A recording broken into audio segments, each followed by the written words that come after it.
السلام علیکم۔ H B S news کے ساتھ میں ہوں آمنہ بلوچ۔ آئیے نظر ڈالتے ہیں آج کی اہم خبروں پر۔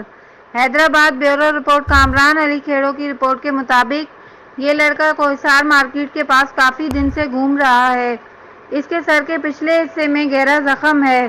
یہ پٹی کروانے کے لیے راضی نہیں ہے لیکن بہرحال اینٹی بائیوٹک کھا رہا ہے۔